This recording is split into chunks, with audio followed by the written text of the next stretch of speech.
మాటలు ఎంత విలువైనవి నాయన, ఎంత శ్రేష్టమైనవి, వినుట శ్రేష్టము అని మా తండ్రి మాకు తెలియజేస్తూ ఉన్నారు నాయన. ఇంత శ్రేష్టమైనటువంటి నీ పనిని మాకు ఇచ్చినందుకు మీకు స్తోత్రం నాయన. మా తండ్రి ఎంతో జీవము కలిగిన, బలము కలిగిన నీ మాటలను బట్టి నాయన కృతజ్ఞతలు దేవా. తండ్రి నీ మాటలు మేము శ్రద్ధ కలిగి వినగలిగే కృపనివ్వండి. వినగలిగే చెవి, చూడగలిగే కన్ను, గ్రహించగలిగే హృదయాలు మాకు ఇవ్వండి నాయన. మా తండ్రి ఇదిగో మేము ఏ రీతిగా మేము వినిచున్నాం అనేది నువ్వు పరిశీలిస్తున్నావు తండ్రి. ఇదిగో నువ్వు కోరిన రీతిలో, నిన్ను గణపరిచే రీతిలో, నిన్ను మహిమపరిచే రీతిలో మేము వినుటకు, నిన్ను సంతోషపరచగలిగే రీతిలో మేము నడిపించబట్టుకు దేవ సహాయం చేయి తండ్రి. ఇదిగో దేవ అలాగున మా తండ్రి నీ మాటలు ఉపదేశించగలిగేటువంటి సామర్థ్యతనివ్వండి, నమ్మకత్వాన్ని, యోగ్యతని నీ దాసుని అనుగ్రహించమని, నడిపించమని, కృప చూపించమని సమస్తం నీ చేతులకు అప్పచెప్పుకుంటూ క్రీస్తు యేసు నామములో ప్రార్థించి వేడుకొంచున్నాము తండ్రి, ఆమేన్. ప్రభువైనటువంటి యేసుక్రీస్తు నామములో కూడి వచ్చిన మీ అందరికీ కూడా హృదయపూర్వకమైన వందనాలు తెలియజేస్తూ ఉన్నాను. ప్రియమైనటువంటి దేవుని వారలారా, తండ్రి అయినటువంటి దేవుడు మానవుని కొరకు ఆయన 6 దినాలు పడిన కష్టం, సృష్టి. ఆ సృష్టిలో దేవుడు 5వ దినాన ఆకాశంలో ఎగిరేటువంటి పక్షులను దేవుడు చేశాడు. కాబట్టి చేసి వాటిని ఆశీర్వదించాడు. కాబట్టి ఈరోజు పక్షుల ద్వారా ఎన్నో ఉపయోగాలు పొందొచ్చు. మనము ఈ సృష్టిలో బ్రతుకుతున్నటువంటి వారిగా మనం ఉన్నాం. కాబట్టి దేవుడు చేసిన ప్రతి పని, ఆయన చేతి పనులు మన జీవితాలకి ఎంతో మేలుకరముగా, ఆశీర్వాదకరముగా, మనకు ఉపయోగకరముగా ఉన్నటువంటి రీతిని మనం చూడగలుగుతూ ఉన్నాం. అయితే ప్రియమైన వారలారా, మరి అటు పక్షుల్లో నుండి గ్రంథంలో రాయబడినటువంటి రీతిని బట్టి మనం అనేక పాఠాలు మనం నేర్చుకుంటూ ఉన్నాం.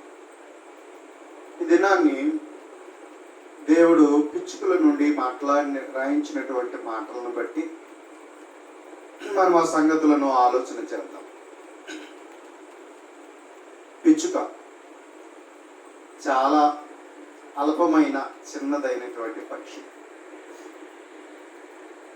అది ఉదయాన్నే మన గృహాలకు వచ్చి కిచ్చుమంటూ మనకి కనిపించి, అవి దొరికిన వాటితో భుజిస్తూ అవి మనతో కలిసి జీవించిన రీతిని మనం ఎరుగుదాం. మన ఇంటి దగ్గర ఉన్నటువంటి సూరుల్లో గూళ్ళు కట్టుకొని అవి మనతోనే జీవించి. అయితే ప్రియమైన వాళ్ళారా, మనకున్న ఈరోజు టెక్నాలజీ కోసం, మనిషి సుఖపడడం కోసం, మనిషికి ఉన్న తన స్వార్థ ప్రకారంగా ప్రకృతిని కలుషితం చేయడం ద్వారా ఆ ప్రకృతిని బట్టి ఈరోజు పక్షులు అనేకమైనవి ఈరోజు మనకు కనిపించడం లేదు. చాలా వరకు పక్షులు అంతరించిపోయాయి అని కూడా మనం చెప్పచ్చు. ఇంతకుముందు కనిపించినట్లుగా కాకులు కనిపించట్లేదు. ఇంతకుముందు మనకు వినిపించేటువంటి చిలకలు, గోరింకలు, అలా మన ఇంటి పెరటులో, మన చుట్టూ ఉండేటువంటి తోటల్లో వినబడేటువంటి ఆ ధ్వనులు కూడా తగ్గిపోయాయి, కనిపించటలే. కాబట్టి రేపు పొద్దున్న ఏదైనా ఒకవేళ ఈ జూలాజికల్గా ఉండేటువంటి పార్క్స్ ఏవైతే ఉన్నావో వాటిని దగ్గరికి వెళ్ళి మనం చూడవలసి వస్తుందేమో. లేకపోతే అంతరించిన వాటిని బొమ్మలు చేస్తే పలానా పక్షి అని చెప్పుకొని ఆ బొమ్మలు చూసి మా చిన్నతనంలో ఉండేయని మన పిల్లలకు చెప్పాలేమో, మన మనవళ్ళకు చెప్పాలేమో. అలాంటి పరిస్థితులు వస్తాయేమో. కనుక ప్రియమైన వారలారా, దేవుడైతే ఎన్నో రకాలైనటువంటి పక్షులను మన కొరకు దేవుడు వాటిని కలుగు చేశాడు. కాబట్టి దేవుడు తన గ్రంథం ద్వారా మాట్లాడుతున్న రీతిని మనం చూడగలిగినట్లయితే, దేవుడు అంటున్నాడు, పిచ్చుకల కంటే శ్రేష్ఠులు అన్నాడు. మీరు పిచ్చుకల కంటే అనేటువంటి మాటను వాడడం జరిగింది. లూకాసు వార్తలో 12వ అధ్యాయము 6వ వచనం మనం చూసినట్లయితే యేసుక్రీస్తు ప్రభు ఈ మాటను తెలియజేస్తూ ఉన్నాడు. లూకాసు వార్త 12వ అధ్యాయము 6వ వచనం మనం చూడగలిగినప్పుడు 5 పిచ్చుకలు 2 కాసులకు అమ్మబడును కదా, అయినను వాటిలో ఒకటైనను దేవుని ఎదుట మరోబడదు. కాబట్టి ఇక్కడ మనం చూసినట్లయితే ఇక్కడ మనం దేవుని వాక్యం నందు 5 పిచ్చుకల కంటే 5 పిచ్చుకలు 2 కాసులకు అమ్మబడును కదా, అయినను వాటిలో ఒకటైనను దేవుని ఎదుట మరోబడదు. చిన్నవి అల్పమైనవి అయినప్పటికీ అవి ఎంతకు అమ్మబడుతున్నాయంటే అప్పటి కాలంలో 2 కాసులకు అమ్మబడుతున్నాయి. వాటికి విలువ ఉంది. ప్రియమైన వారు, మనిషికి ఏ విలువ ఉంది?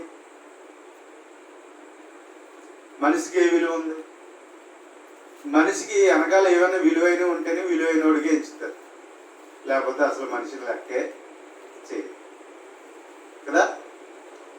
చూడండి, ఈరోజు జంతువులకున్న విలువ మనిషికి లేదు. ఇంట్లో పెంచుకున్న కుక్క కన్నా విలువ ఉంది కానీ మనిషికి విలువ లేదు కదా. గాలి కుదిలేసిన ఆవుల కన్నా విలువ ఉందేమో కానీ మనిషికి విలువ లేదు. కనుక ప్రియమైన వాళ్ళారా, ఇలాంటి రీతిలో మానవుని యొక్క స్థితిని మనం చూడగలిగినప్పుడు ఎన్నిక లేనటువంటి పరిస్థితిని మనము చూడగలుగుతూ ఉన్నాం. ఎన్నిక లేని పరిస్థితి కనుక మనిషి యొక్క జీవితంలో మనం చూసినట్లయితే ఎన్నిక లేనటువంటి వాడుగా మానవుని యొక్క జీవితం ఉన్నది.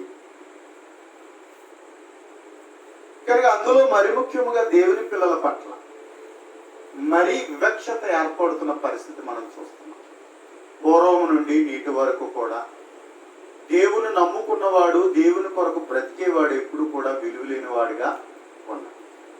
ఎందుకంటే ప్రభు అయినటువంటి యేసుక్రీస్తే ఆయన లోకమునకు వచ్చి ఎంతో విలువగా బ్రతికితే, ఎంతో గొప్ప మానవత్వంతో ఆయన బ్రతికితే, ఎంతో గొప్ప వ్యక్తిత్వంతో యేసుక్రీస్తు ప్రభు బ్రతికితే ఆయన ఎవరో అర్థం చేసుకోలేదు, ఆయన ఎవరు గుర్తించలేదు. కనుక ప్రియమైన వారులారా, చివరికి ఒక దాసుని వెలకి అమ్మివేయబడినటువంటి పరిస్థితి మనం చూస్తూ ఉన్నాం. కాబట్టి అందరూ కలిసి యేసుక్రీస్తు ప్రభువును విలువ లేని వాడిగా, ఏదో ఆయన మంచి చేసినా సరే ఆ మంచి చేసినటువంటి వ్యక్తిని పగబట్టి అసూయపడి తమ స్వార్థ ప్రయోజనాల నిమిత్తము ఏం చేశారు అన్నట్లయితే యేసుక్రీస్తును సిలువ వేశారు. కాబట్టి యేసుక్రీస్తుని సిలువ వేశారు. అందుకని యేసుక్రీస్తు ప్రభు చెప్పాడు, లోకము నన్ను ద్వేషిస్తుంది, అలాగే మిమ్మును కూడా ద్వేషిస్తుంది అనేటువంటి విషయం చెప్పాడు. కాబట్టి ఇదిగో దేవుని నమ్ముకున్న వారిని వెర్రివారిగా ఆలోచించే లోకం ఇది కదండి. దేవుని నమ్ముకుంటే వెర్రివారిగా ఆలోచించే విధానం. కాబట్టి దేవుని నియమం ప్రకారంగా బ్రతుకుతూ ఉంటే అది లోకానికి నచ్చదు, లోకానికి అర్థం కాదు.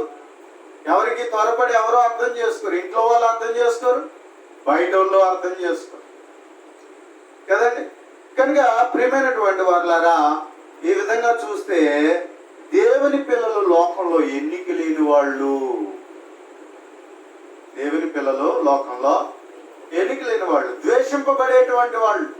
ఏమి చేశారని మనం చూసినట్లయితే క్రైస్తవ్యం మొట్టమొదటి నుంచి లోకం ద్వేషిస్తుంది. ఏమి చేశారని ఇప్పటికీ కూడా క్రైస్తవ్యం మీద అబండాలు వేసేటువంటి వాళ్ళని మనం చూస్తున్నాం. క్రైస్తవ్యాన్ని దూషించే వాళ్ళని చూస్తున్నాం. క్రైస్తవ్యాన్ని హింసిస్తున్నటువంటి వారిని మనం చూస్తూ ఉన్నాం. ఏం తప్పు చేశారు? ఏం చేశారు అంటే వారు లోకానుసారంగా నడవడం లేదని, లోక పద్ధతులు పాటించట్లేదనే కదా వారి మీద కక్ష. కాబట్టి వారు ఏం చేశారు? ఒక మంచి మేము మంచిగా మాకు మంచి జరిగింది, మీకు అదే విధమైన మంచి జరగాలి అనేటువంటి ఉద్దేశంతో మంచి కోరడం, మంచి చెప్పడం తప్పైపోయింది ఈరోజు. అంతే కదా. మంచిగా నడవడం, మంచి చేయడం, మంచిగా ఉండమని మనం ఇతరులు కోరుకోవడం ద్వారా అదే ఈరోజు ఏమైపోయింది అన్నట్లయితే క్రైస్తవునికి తప్పుపట్టేటువంటి పరిస్థితులు చోటు చేసుకున్నాయి. కనుక ప్రియమైనటువంటి వారు, లోకపు మార్గాలు గుండా పోతుంది. కాబట్టి అలా పోతూ నాశనం అయిపోతున్నటువంటి వ్యక్తిని మారు మనసు పొందమని ఈరోజు మనం చెప్తున్నాం. దేవుని మాటలను బట్టి, సువార్తను బట్టి తెలియజేస్తున్నప్పుడు అటు వారి మీద ద్వేషించి ఏం చేశారు అన్నట్లయితే, ఈ లోకం పూర్వం నుండి పగబట్టి ఏం చేసింది, క్రైస్తవ్యాన్ని నాశనం చేయాలని అనేక ప్రయత్నాలు జరుగుతూ ఉంది. ఇదంతా ఎరిగిన ప్రభు భవిష్యత్తులో ఏం జరుగుతుందో అనేటువంటి విషయాన్ని ఎరిగి, ఆ పిచ్చుకున్నటువంటి విలువ కూడా మీకు లోకంలో ఉండకపోవచ్చేమో కానీ ఆ పిచ్చుకల కంటే మీరు శ్రేష్ఠులు. ఆ పిచ్చుకల కంటే శ్రేష్ఠులు. ఎందుకంటే అల్పమైనదే పిచ్చుక. అల్పమైన దానికి కూడా ఏముంది, విలువ ఉంది. అల్పమైన దానికి పిచ్చుక కూడా విలువ ఉంది. అయితే ఆ అల్పమైనటువంటి పిచ్చుక కూడా దేవుని సెలవు లేకుండా అది విడిచిపెట్టబడదట, రాలిపోదట. అందుకని దానికి దేవుని ఎదుట కూడా తను సృజించినటువంటి ఆ చిన్న పిచ్చుకను కూడా దేవుడు మరువుడట. పక్షుల్లో అది చిన్నదే. ఎంత ఉంటుంది, జస్ట్ ఎంత ఉంటుంది, దాని మాంసం ఎంత ఉంటుంది, గట్టిగా ఫ్రై చేసుకుంటే ఎంత ఉంటుంది, జస్ట్ పంటికి అలా సరిపోతుంది అంతే. అంతేనా? అవునా? ఏముంటది దానికి, దాని ఏమంటారు, ఈకలు తీసేస్తే ఏం కనపడుతుంది, ఎంత తేలిగ్గా ఉంటుంది. పొట్టలో పేగులు ఉన్నాయి, గట్టిగా తీసేసి చేస్తే ఎంత మాంసం వస్తుంది, అయితే కొద్ది గ్రాములు వస్తుంది కదా. అవునా? ఒకవేళ కొన్నా. కాబట్టి అది పంటికి ఏమాత్రం సరిపోద్ది, మన పంటి కింద ఏమాత్రం కూడా సరిపోదు. కానీ అలాంటి పిచ్చుకను ఆ కాలంలో ఒకవేళ తక్కువగా దాన్ని భావించవచ్చేమో, కానీ దేవుడైతే దేవుని ఎదుట అది మరువబడదు అనే విషయం చెప్పబడింది. లోకాసు వార్తలో 12వ అధ్యాయం 6వ వచనంలో మనం మరొకసారి చూస్తే అన్నాడు కదా, 5 పిచ్చుకలు 2 కాసులకు అమ్మబడును కదా, అయినను ఒకటైనను దేవుని ఎదుట మరువబడదు అని చెప్తున్నాడు. దేవుని ఎదుట మరువబడదు అనే విషయాన్ని తెలియజేశాడు. కనుక ప్రియమైన వారలారా, ఆ పిచ్చుకను కూడా దేవుడు మరువడట. మరి పిచ్చుకకి అంత విలువిస్తే ఆ పిచ్చుకల కంటే మీరు శ్రేష్ఠులు. నేను ఇంకా మీ విషయంలో నేను ఇంకెంతగా ఆలోచిస్తానని, నేను ఇంకెంతగా మరువకుండగా నేను ఉంటాననే విషయాన్ని దేవుడు తెలియజేశాడు. అంటే పరిస్థితులకు మీరు భయపడవద్దు. మీకేదో సంభవించిందని, నిందలు వచ్చాయని, అవమానాలు వచ్చాయని, ఒకవేళ హింసలు వచ్చాయని, శోధనలు వచ్చాయని, ఏదో నీ జీవితంలో సంభవించినప్పుడు దేవుడు నిన్నేదో విడిచిపెట్టేసినట్లుగా భయపడవద్దు. ఎందుకు అన్నట్లయితే దేవుని ఎదుట నువ్వు మరోబడినటువంటి వాడికి శ్రేష్ఠుడును. క్రీస్తునందున్న వాళ్ళు ఎవరు అన్నట్లయితే ఒకవేళ లోకం ద్వేషించవచ్చు, ఇంట్లో వాళ్ళు అర్థం చేసుకోలేకపోవచ్చు. కాబట్టి ఏ పరిస్థితి ఏదేమైనప్పటికీ నిన్ను మాత్రం మరువను అనేటువంటి విషయాన్ని దేవుడు తెలియజేస్తున్నాడు. ఎందుకంటే పిచ్చుకలే మనిషికి విలువ కడుతున్నప్పుడు ఆ పిచ్చుకల కంటే శ్రేష్ఠుడు నువ్వు. ఎందుకంటే అది నేను మరువను అనేటువంటి విషయాన్ని దేవుడు తెలియజేస్తూ ఉన్నాడు. అందుకని ఏమన్నాడు, మత్తయి సువార్త 10వ అధ్యాయం 29వ వచనం మనం చూస్తే, తండ్రి సెలవు లేకుండా నేలను పడదు అన్నాడు. ఒక పిచ్చుకట తండ్రి సెలవు లేకుండా అది నేలను పడదట. ఆయన సెలవును బట్టి అది ఏమైపోతుందంటే నేలను పడుతుందట. కాబట్టి ఆయన చిత్తాన్ని బట్టి జరుగుతున్నది అనేటువంటి విషయాన్ని చెప్పబడుచు ఉన్నది. కాబట్టి ఆ తండ్రి సెలవు చేతనే అది నేలను పడుతుంది. అందుకే భయపడవద్దు. నీ మీద నాకు ఏమని చెప్తున్నాడంటే, యేసుక్రీస్తు ప్రభు చెప్తున్నటువంటి విషయము, మరి తండ్రి మరువునప్పుడు వాటిని సృజించి, వాటిని పుట్టించి, వాటి కొరకు దేవుడు వాటిని పోషిస్తూ, వాటికి ఒక విలువ సమాజంలో ఉన్నప్పుడు, వాటి రాలిపోతున్నప్పుడు కూడా దేవుడు దాన్ని మరువకుండా ఆయన యొక్క సెలవును బట్టి అది నేలను పడితే, అలాగైతే ఈరోజు నువ్వు నేను కూడా క్రీస్తులోకి వచ్చిన తర్వాత క్రీస్తునందు దేవుని కుమారులుగా మనం జీవిస్తున్నప్పుడు మరి ఆయన మనల్ని ఎలాగైనా విడిచిపెడతాడు. కాబట్టి అందుకని పిచ్చుకల కంటే మనము శ్రేష్ఠులు, అనేకమైన పిచ్చుకల కంటే శ్రేష్ఠులు అనేటువంటి విషయాన్ని కాబట్టి లోకం క్రైస్తవ్యాన్ని చిన్న చూపు చూసిందని, దేవుడు నమ్ముకున్న వారిని చిన్న చూపు చూశారని, దేవుడేం పట్టించుకోవట్లేదు అనుకుని ఒకవేళ నువ్వేమన్నా తక్కువ అంచనా వేసుకుని దూరం అయిపోతావేమో. లేదు, పిచ్చుకల కంటే శ్రేష్ఠుడు. కాబట్టి దేవుడు నీ విషయంలో మరువనటువంటి వాడు. కాబట్టి ఆయన సెలవును బట్టే ఒకవేళ నీ జీవితంలో ఒకవేళ మరణం సంభవిస్తే ఆయన సెలవును బట్టి అది జరుగుతుంది. ఎందుకు అన్నట్లయితే ఆదిమ సంఘం మనం చూడగలిగినప్పుడు అనేకమైన హింసలకు గురయ్యింది. ఆయన సెలవును బట్టే జరిగింది. అది ఏమండి, ఆయన సెలవును బట్టే జరిగింది. అపోస్తలుడైన పౌలు జీవితంలో అనేక మార్లు అతను పట్టబడ్డాడు. అతని మీద ఎన్నో కుట్రలు పన్నబడ్డాయి. అనేకమైన ప్రయత్నాలు జరుగుతున్నప్పుడు దేవుడు తప్పించుకుంటూ వచ్చి ఆయన ఒక సమయం అందు శిక్షాదం చేయబడేటట్లుగా, హతసాక్షి అయ్యేటట్లుగా దేవుడు నడిపించాడు. కాబట్టి ప్రియమైనటువంటి దేవుని వారలారా, అంచేత దేవుడు మనల్ని ఎన్ని హింసలు వస్తున్నాయి కదా, ఎన్ని కష్టాలు వస్తున్నాయి కదా, ఇన్ని నిందలు పడుతున్నాయి కదా, ఇవన్నీ కూడా దేవుడు చూసి ఒకవేళ మనల్ని మర్చిపోయాడేమో అనుకునే అవకాశం ఉన్నది. కాబట్టి దేవుడు అంటూ ఉన్నాడు, పిచ్చుక కూడా, అల్పమైన పిచ్చుక కూడా నేను సెలవు లేకుండా అది ఏం చేయబడదు, రాలిపో. అలాగే నీ విషయంలో నీ అంతకంటే శ్రేష్ఠుడు, నువ్వు అంతకంటే శ్రేష్ఠుడు. లోకం నిన్ను తక్కువ అంచనా వేసుకుంది అనుకుని నువ్వు తక్కువ అంచనా వేసుకోకు అనేటువంటి విషయాన్ని ప్రభువు తెలియజేస్తున్నటువంటి విషయాన్ని మనం చూస్తూ ఉన్నాం. అలాగే కీర్తనకారుడు ఏమంటున్నాడు అన్నట్లయితే, కీర్తన గ్రంథంలో 102వ కీర్తన 7వ వచనం. కీర్తన గ్రంథము 102వ కీర్తన మనం చూద్దాం. రాత్రి మెలకువగా ఉండి ఇంటి మీద ఒంటిగానున్న పిచ్చుక వలె ఉన్నాను. ఏ సందర్భంలో ఈ కీర్తన రాయడం జరిగిందంటే, అసలు ఏంటి అనే విషయాన్ని మనం ఆలోచన చేసినప్పుడు, దుఃఖము చేత ప్రాణము సొక్కిన వాడు యెహోవా సన్నిధిని పెట్టిన మొర్రట.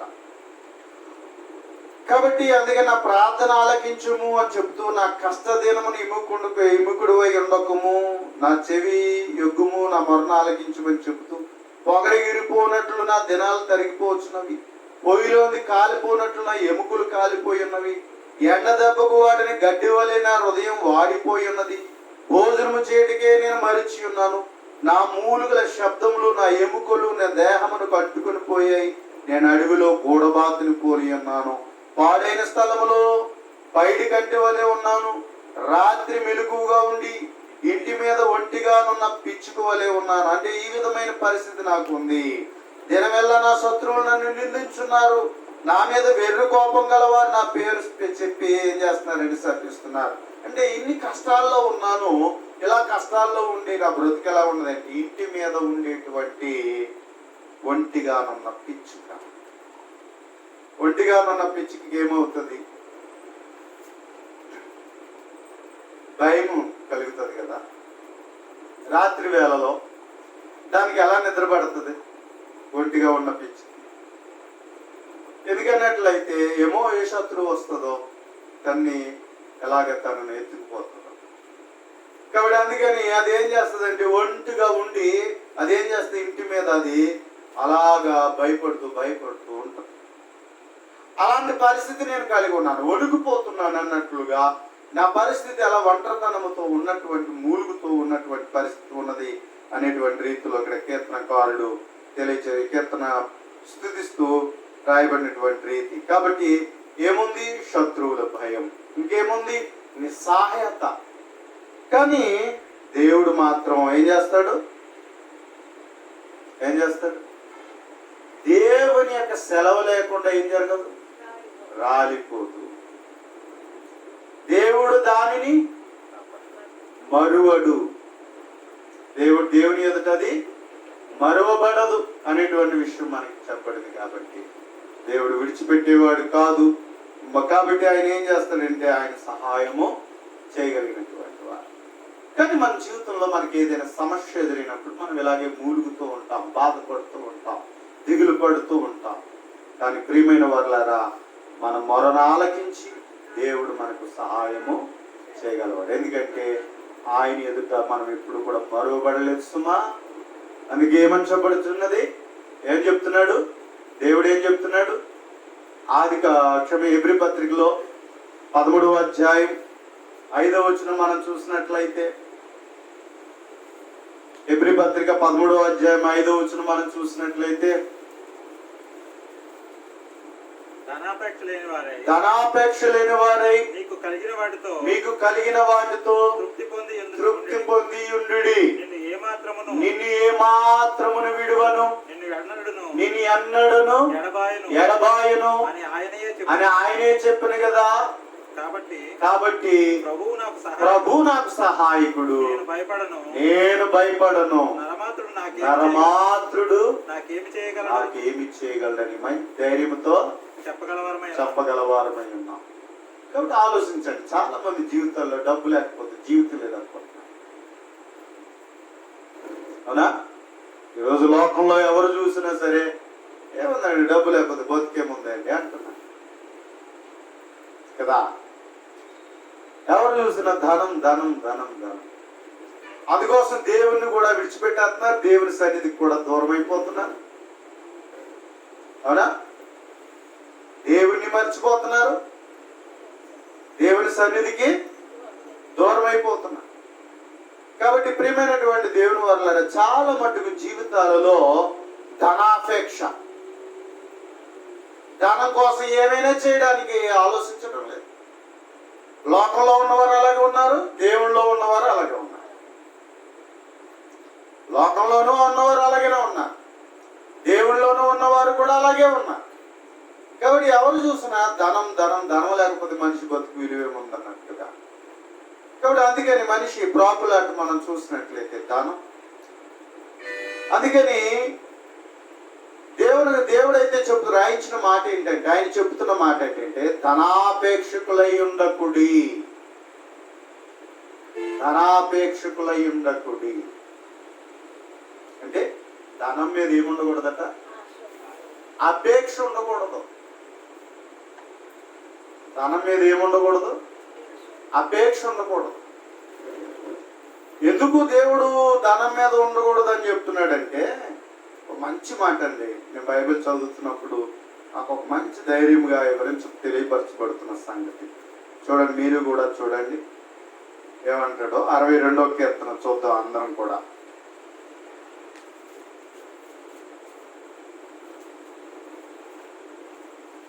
ఇక్కడ ఏమంటాడు అన్నట్లయితే 8వ వచనం నుండి చూద్దాం. 8వ వచనం నుండి 62వ కీర్తన 8వ వచనం చూస్తే, జనులారా ఎల్లప్పుడూ ఆయన యందు నమ్మిక ఉంచుడి. ఎల్లప్పుడూ ఆయన యందు ఏం చేయాలట? నమ్మిక ఉంచుడి. ఆయన సన్నిధిని మీ హృదయములు కుమ్మరించుడి. ఎల్లప్పుడూ ఆయన యందు నమ్మిక ఉంచాలట. ఎల్లప్పుడూ కూడా ఆయన యందే నమ్మిక ఉంచాలి. అన్నీ నమ్ముతాం, కానీ ఎవరు నమ్మం? మనుషులు నమ్ముతాం, లోకాన్ని నమ్ముతాం, నిన్ను నువ్వు నమ్ముకుంటావు, నీలో ఉన్న శక్తి సామర్థ్యాలు నమ్ముకుంటావు, నీకున్న అందసందాలు నమ్ముకుంటావు, నీకుండేటువంటి బలాన్ని నమ్ముకుంటావు, అన్నీ నమ్ముకుంటావు. నువ్వు కలిగి ఉన్నది కూడా నమ్ముకుంటావు, కానీ దేవుని మీద నమ్మకం మాత్రం ఉంచు. కానీ ఇక్కడ ఏం చెప్తున్నాడు అన్నట్లయితే, దావీదు, జనులారా ఎల్లప్పుడూ ఆయన యందు నమ్మిక ఉంచుడి. ఆయన సన్నిధిని మీ హృదయాలు కుమ్మరించండి. ఆయన సన్నిధిని మీ హృదయాలు కుమ్మరించండి.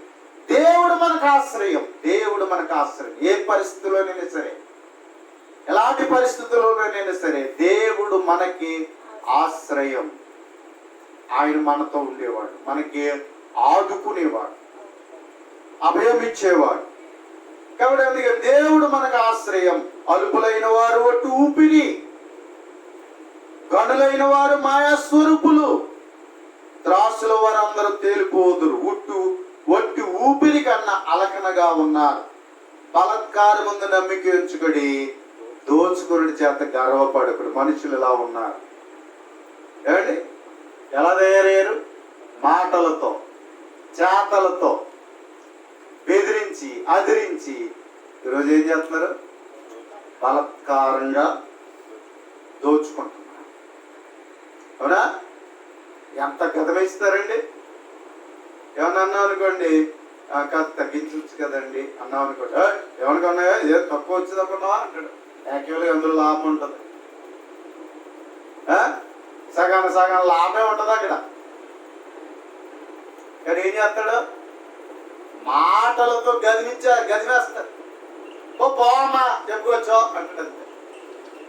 వ్యాపారస్తులు కానీ, ఆటో వాళ్ళు కానీ, ఏ రంగం ఎవరైనా చూడండి ఏమంటారు? ఉత్తరం వచ్చిందనుకుంటున్నావేంటి అంటారు. కాబట్టి ఈ విధంగా ఏం చేస్తూ ఉంటారు? ఎక్కువ శాతం ఈరోజు ఎలా ఉన్నారు మనుషులు అంటే బలత్కారం. కానీ బలత్కారం అందు నమ్మిక ఉంచుకుడి, దోచుకోండి చేత గర్వపడకుడి. ఏం చేస్తున్నారు ఇలాగా? ఈరోజు ఈ పరిస్థితులు ఎలా ఉన్నాయి అన్నట్లు. దేనికోసం ఇది? ధనము కోసం. ధనం, మనిషి బలత్కారంగా దోచుకుంటున్నాడు. కానీ ఇక్కడ అంటున్నాడు, ధనము హెచ్చినను డబ్బు పెరిగినను దాన్ని లక్ష్య పెట్టకుడి. ధనము పెరిగినను దాన్ని ఏం చేయకూడదట? లక్ష్య పెట్టకూడదు. ఎందుకు అన్నట్లయితే, బలము తనదని ఒక మారు దేవుడు సెలవిచ్చెను, 2 మారుల మాట నాకు వినబడి. ధనానిది కాదు, దేవుడిదే బలం. నువ్వు అనుకోవచ్చు ధనం ఉంటే ఏదైనా జరుగుతుంది, కానీ ప్రియమైన వారు, దేవుడు ఉంటేనే ఏదైనా సరే. దేవుడు ఉంటేనే. కాబట్టి బలము తనదని ఒక మారు దేవుడు సెలవిచ్చిన, 2 మార్లు ఆ మాట నాకు వినబడి. నా జీవితంలో జరిగిన విషయాలు, నిజానికి నా పరిస్థితి దేనికి సరిపడిన జీవితం. ఒక సేవను నమ్ముకుని దేవుణ్ణి ఆధారం చేసుకుని నేను సేవ చేయడానికి నిర్ణయించుకుని, మాకు మా తండ్రుల ఆస్తులు అంటే మా పితరుల ఆస్తి, మా తాతగారి ఆస్తి వారసత్వంగా వచ్చినటువంటి స్థలంలో మేమేం చేసామంటే, మేము చర్చి నిర్మించుకున్నాం. చిన్న పాక వేసుకున్నాం. పాక వేసుకున్నప్పుడు మా పెద్దమ్మ గారు అడిగారు, ఎరా చొప్ప చేయకుండా వేసేసుకున్నావు ఏంట్రా అన్నారు. సర్లే వేసుకున్నాయి కదా, ఇంకా అది నీదే అన్న. అది దేవునికే, సంఘానికే అన్న. తర్వాత కొందరు నా మీద అసూయ కొలది నన్ను పక్క గెంటేయాలని కొంతమంది మాటలు కల్పించారు.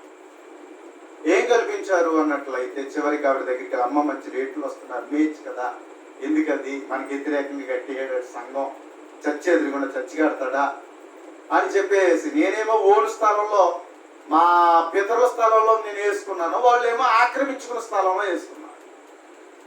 ఓల్డ్ స్థలంలో నేను వేసుకుని నేను నిలబడితే దానికి ఏం చేశారంటే, మనుషులు గిట్టక, మన చర్చి ఉండగా చర్చి ఎదురుకుండా చర్చి కడతాడు, వీడికి ఎంత ధైర్యం వీడికి అని చెప్పేసి ఏం చేశారు అన్నట్లయితే, మా లేనిపోని మాటలు చెప్పి ఆవిడ చేత స్థలం అమ్మించడానికి మార్చారు. ఆవిడ ఒక మాట అనేసింది, ఏంటి అన్నట్లయితే, నేను దేవునిది అంతే. మరి ఇచ్చేస్తుంది, ఎవరిదవుతుంది? దేవునిది అవుతుంది. నేను విన్నాను సేవకుడుగా, నేను విన్నాను ఆ సేవకుడు. అప్పుడు వరకు వాళ్ళకి కోట్లు ఆస్తుందండి, వాళ్ళ రూపాయలు ఆస్తుంది. మా పెద్దనాన్న గారు మిలిటరీలో చేశారు, ప్రభుత్వ సంబంధమైన స్థలాలు ఇచ్చారు. మంచి మిలిటరీలో చేసినందుకు తనకి మంచి ప్రాపర్టీ వాళ్ళు కలిగి ఉన్నారు. నిజానికి చూస్తే కోటీశ్వర్లు అనమాట. మా అన్నయ్య గారేమో పాలిటెక్నిక్ కాలేజీలో మంచి లెక్చరర్, 90,000 జీతగాడు అయ్యాడు. ఆ పరిస్థితుల్లో లేనిపోని మాటలు చెప్పారు. ఆ చెప్పుడు మాటలు విన్నటువంటి ఆవిడ ఏం చేసిందంటే, స్థలం అమ్మేస్తాం, చర్చి తీసేయండి అంటే మొదలెట్టి. ఎప్పుడైతే ఇలా అంటూ ప్రారంభించిందో తన ఆస్తులు తరుగుతూ వచ్చాయి.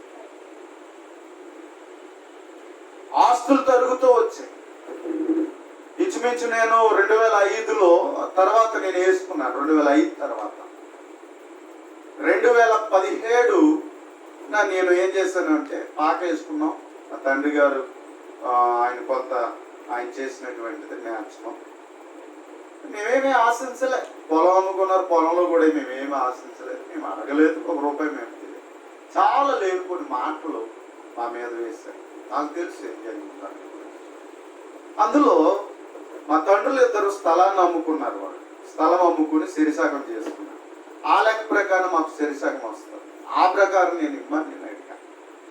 అయితే మా తండ్రులు చనిపోయారు, మా అన్నయ్య ఉన్నారు, చెప్పుడు మాట్లాడి ఇప్పుడు చేత ఆయన వచ్చేసి ఆవేశంగా, నేనేమో మా పెద్దగారు చెప్పేశారు, రేపు పెద్దమేమన్నా నాకు సంబంధం లేదు, ఈ స్థలం నాది, నీకు సంబంధం లేదన్న. నేనేం చేశాను అన్నట్లయితే బాగా వాటర్ వచ్చేసి తడిసిపోతుంది అసలు. కూర్చోడానికి సంఘస్థులు వచ్చారంటే సంఘం కూర్చోడానికి ఉండాలి. అందుకే నేను ఏం చేశాను అన్నట్లయితే కూర్చుండడానికి కావలసిన రీతిలో మెరక చేసి చర్చ్ అనేటువంటి స్టాండర్డ్గా ఉండాలి అనేటువంటి ఉద్దేశంతో నేను నా దగ్గరుండి కాదు కానీ అప్పు చేసి సహోదరుల సహకారంతో పునాదేశాను. ఎవరో చెప్పారు, కట్టేస్తున్నాడు వాడు అని.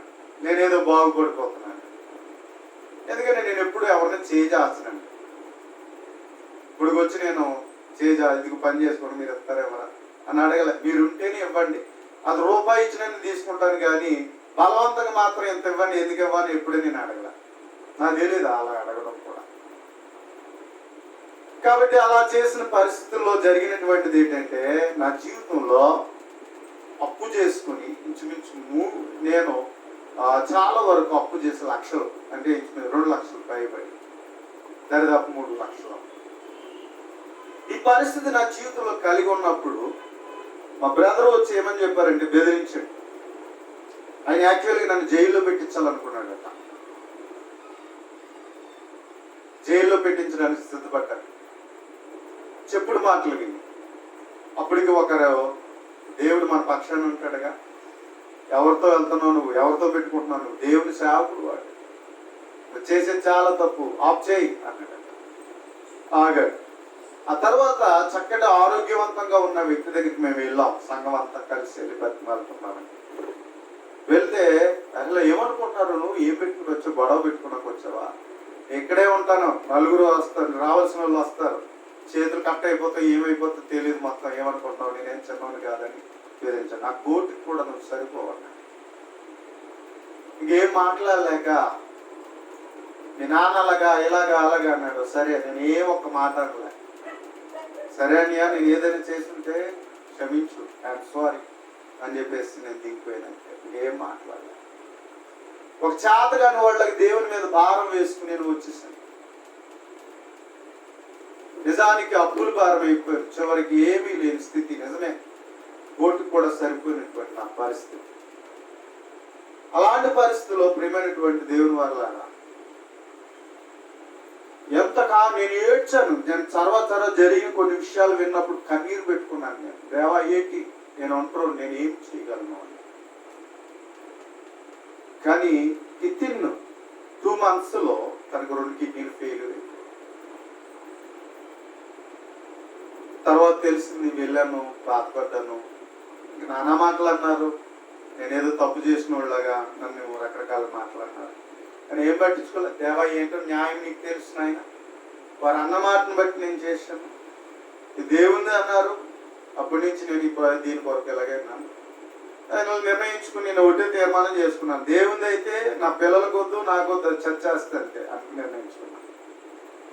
ఆ చర్చికి ఎంతకాలం ఉన్నా చర్చ ఆస్తి తప్ప నాకు నా ఓన్ ప్రాపర్టీ కాదు. నా పిల్లలకు చెందదు, నాకు చెందదు, ఎవరు కూడా అడగడం సరిపోరు అనేటువంటి విషయం నేను ఎక్కడైనా ఈ మాట. కానీ తర్వాత ఆ స్థలాన్ని అట్లీస్ట్ 2 లక్షల చిల్లర ఉండేటువంటి స్థలాన్ని వాళ్ళు డిమాండ్ చేసింది ఎంతంటే 10 లక్షలు. ఆ తర్వాత 6 లక్షలు చెప్పారు. నాకేముందని నేను ఇవ్వగలను, నాకు ఉన్నది ఎంత. కాబట్టి ఇలాంటి పరిస్థితుల్లో తను అక్కడికి ఆయన పాపం సిక్ అయిపోయాడు. ప్రార్థన చేశాను, వాళ్ళకున్న పరిస్థితిని బట్టి చాలా దుఃఖపడ్డాను, నాలో నేను కుమిలిపోయాను. కానీ ఎవరు తెలుస్తుంది. కానీ తను కాలం చేసి డిసెంబర్ 25వ తారీఖు చనిపోయాడు. కాబట్టి వాస్తవానికి నా వెనుక ఏ బలం లేదు, గట్టి ఎత్తకపోయేవాడిని తప్ప పెట్టేస్తే పోయేవాడిని తప్ప నాకంటూ ఏమీ లేదు. ఇంత పెట్టేశాను నాయన, నీ పని కొరకు పెట్టేశాను. ఈరోజు ఎవరు చూసినా నన్ను ఏదో తక్కువడిగా, ఏదో తప్పుడు పని చేసేవాళ్ళ చూస్తున్నారు నన్ను జీవితంలో. నేను ఏం చేయగలను ఆయన, నేను ఏడుస్తూనే ఉన్నాను. కానీ ప్రియమైన వాళ్ళు, దేవుడు నన్ను విడిచిపెట్టలే. దేవుడు నన్ను విడిచిపెట్టలే. ఆ స్థలం జోలికి వెళ్ళినప్పుడు ఎన్నో మాటలు అనేవారు ఫోన్లు చేసి. ఎన్ని అన్నప్పటికీ నేను ఒక మాట మీద నిలబడ్డా.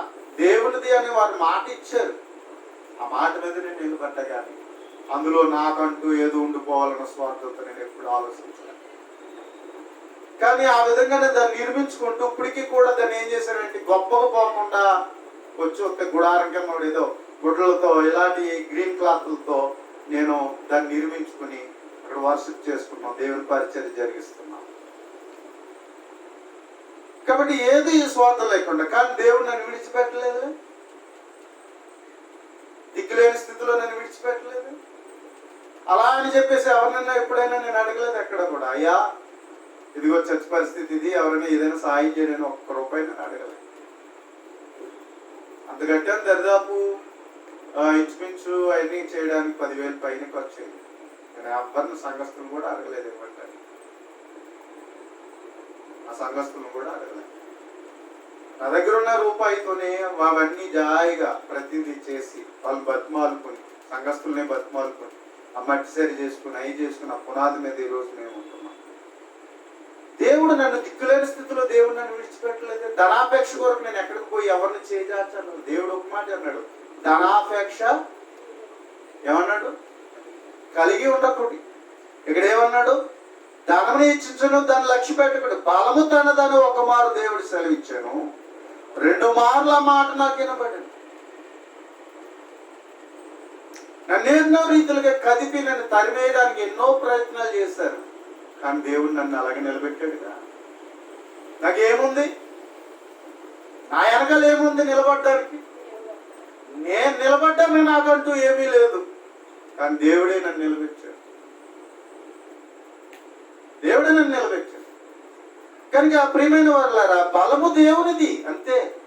అందుకని ధనాపేక్షలో కలిగి ఉండకూడదు. ఎందుకంటే ఏమీ లేకపోతే ఎలా బతుకుతామని. చాలా మంది నవ్వారు, రకరకాల మాటలు ఇంట్లో అన్నారు, బయట అన్నారు. చేతగాని వాడిగా నా జీవితం ఆలోచన చేశారు. నేను ఒకటే, దేవుని మీదే, దేవుడే నా దిక్కు అనుకున్నాను అంతే. అలాగే నేను ఇప్పటికీ పోరాడుతున్నాను.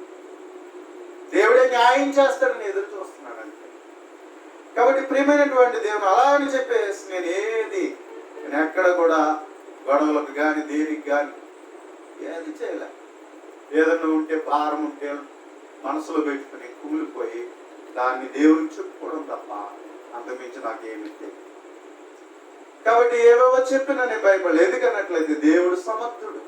ఏమంటున్నాడు? ధనము హెచ్చించిన దాన్ని లక్ష్య పెట్టు. ధనం ఏమి చేయదు. కొన్నిసార్లు నేను చాలా వరకు ధనాన్ని ఇవ్వడానికి కూడా నా వంతు నేను ప్రయత్నం చేశాను. మరి దేవుని చిత్తం కాదేమో అది. చాలా వరకు తగులు వరకు వెళ్ళింది కానీ పనులు అవ్వలే,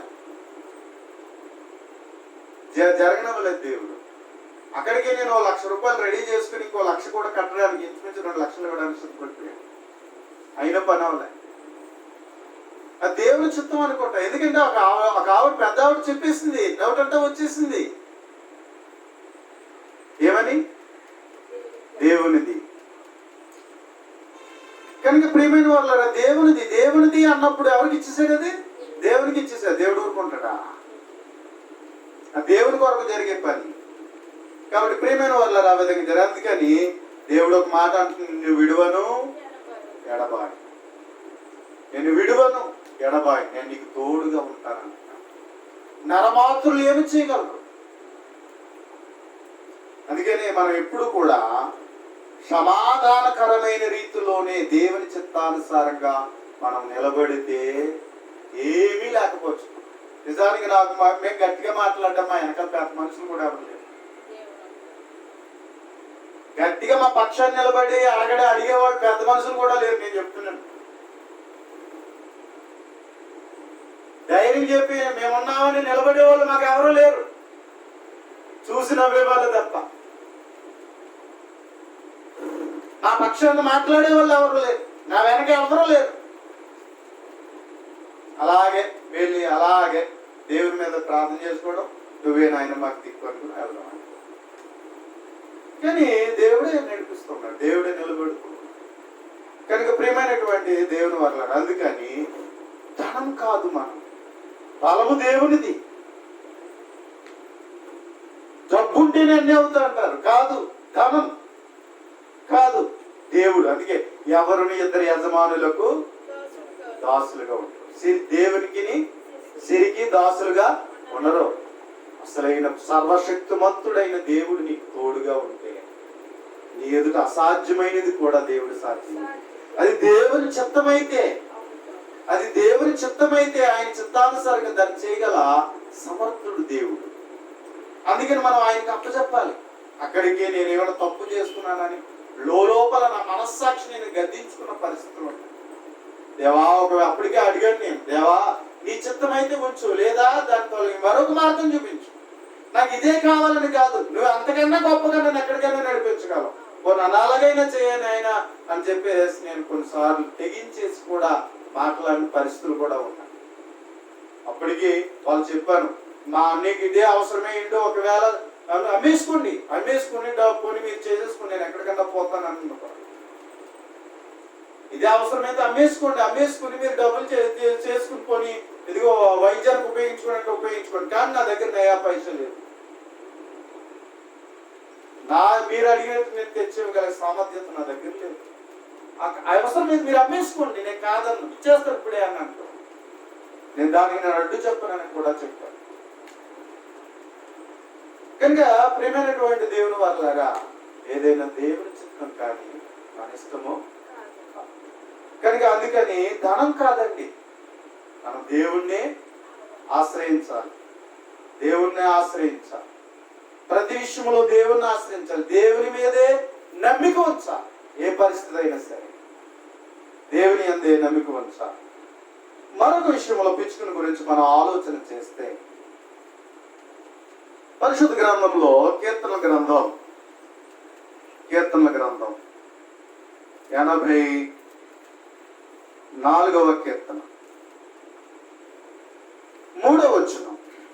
84వ కీర్తన 3వ వచనం. సైన్యములకు అధిపతియగు యెహోవా నా రాజా నా దేవా నీ బలిపీఠమునొద్దనే పిచ్చుకలకు నివాసము దొరుకును అని చెప్తున్నాడు. ఎవరు? దావీదు చెప్తున్నాడు. నీ బలిపీఠమునొద్దనే వేటికి నివాసం ఉంది? పిచ్చుకలకు నివాసం ఉన్నది. ఎందుకంటే నాకంత భాగ్యం లేదు, ఎప్పుడు నీ సన్నిధిలో ఉండే భాగ్యం నాకు లేదు. పిచ్చుకలకు ఉన్నాయి ఆ భాగ్యం అని తను ఏం చేస్తున్నాడు అన్నట్లయితే మాటను తెలియజేస్తున్నాడు. అంటే దావీదు ఈ కోరాహు కుమారుల కీర్తన, దావీదు కాదు కోరాహు కుమారు, వీళ్ళు గాయకులు. కానీ వీళ్ళు ఎంతగా దేవుని స్తుతిస్తున్నారంటే ఆ పిచ్చుకలకు ఉండేటువంటి అవకాశం నాకు లేదు.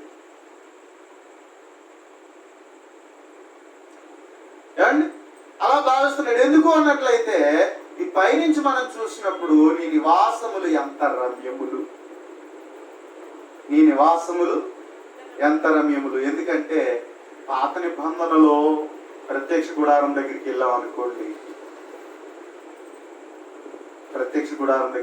అనుకోండి, ఆవరణం దగ్గరికి వెళితే వెండితో చేయబడిన కంచుతో చేయబడినటువంటి బలిపీఠం, కంచుతో చేయబడినటువంటి ఈ యొక్క గంగా. అక్కడి నుంచి పరిశుద్ధ స్థలంలోకి వెళ్ళి చూస్తే దీపవృక్షం, మేలిమి బంగారంతో చేయబడినటువంటి దీపవృక్షం. మరలా అక్కడి నుంచి మనం చూసినట్లయితే మేలిమి బంగారంతో చేయబడినటువంటి సముఖపు రొట్టెల బల్ల. మరలా అక్కడి నుంచి ఎదురుకు వస్తే ఇంకేం కనిపిస్తుందంటే ఈ యొక్క మళ్ళీ మేలిమి బంగారంతో చేయబడినటువంటి ఈ యొక్క సువర్ణ తూపం. అడ్డు తెర. అడ్డు తెరలో నుంచి మరలా లోపలికి వెళితే మందసం. కాబట్టి ఆ లోపలికి ఆ తెరలు, అవి నిలబడిన స్తంభాలు, అవన్నీ చూస్తూ ఉంటుంటే దేవుడు చెప్పిన నిర్మాణాన్ని చూస్తే చాలా రమ్యమైనటువంటి నివాసం, చాలా రమ్యం. బంగారం అంటే ఎలా దగదగ మెరిసిపోతుంది ఒకసారి ఆలోచించి. కల్తీ లేని బంగారం, స్వచ్ఛమైన బంగారం. అలాంటి బంగారంతో చేయబడినటువంటి వస్తువు, వెండితో చేయబడినటువంటి ఇవన్నీ ఆ లోపలికి వెళ్ళేటప్పటికి ఎంత గొప్పగా ఉంటుందో ఒకసారి ఆలోచించి. కనుక అలాంటి మందిరం వీళ్ళు చూసి వీళ్ళు అంటూ ఉన్నారు, దేవాని నివాసములు ఎంత రమ్యములు. ఏమన్నారు అంటే, యెహోవా మందిర ఆవరణములు చూడవలనని నా ప్రాణము ఎంతో ఆశపడుచున్నది, సొమ్మశీలుచున్నది. ఎందుకంటే దేవుని సన్నిధికి యాత్రలు చేస్తూ ఉంటారండి. పండగల దినాల్లో, పండగ దినాల్లో దేవుని సన్నిధికి యాత్రలు చేస్తారు. ఇశ్రాయేలు వచ్చిన ఆవరణం వరకే వస్తారు కానీ లోపలికి వెళ్ళకూడదు. అది లోపల ఎలా ఉందో కూడా చూడటానికి వెళ్ళకూడదు. అసలు లోపలికి అడుగు పెట్టకూడదు. ఒక యాజకుడు తప్ప ఇంకెవరూ కూడా ఆవరణము దాటి లోపలికి వెళ్ళకూడదు. బలిపీఠం దాటి లోపలికి వెళ్ళకూడదు. కానీ ఆ తర్వాత మనం చూస్తే సొలొమోను చేత నిర్మించబడిన మందిరం వెలగల రాళ్లతో, ఏమండి, బంగారముతో గొప్పగా తను 7.5 సంవత్సరాలు కట్టించాడు. 7.5 సంవత్సరాలు కట్టబడినటువంటి ఆ మందిరంకి ఎంత గొప్పగా ఉంటుందో ఒకసారి ఆలోచించండి. రాళ్లతో, బంగారంతో, వెండితో, ఏమండి, ఇంకా మనం చూసినట్లయితే ఏమి కంచుతో చేయబడినటువంటి బయట ఆవరణము, లోపల ఉండే పరిశుద్ధ స్థలము, అతి పరిశుద్ధ స్థలము, ఇంకా ఎంత గొప్పగా ఇంకా చూసినట్లయితే చాలా టెక్నికల్గా, అప్పుడుకుండే టెక్నికల్తోనే వాటిని నిర్మింపజేశారు, వాటిని చెక్కారు చక్కగా అవన్నీ కూడా.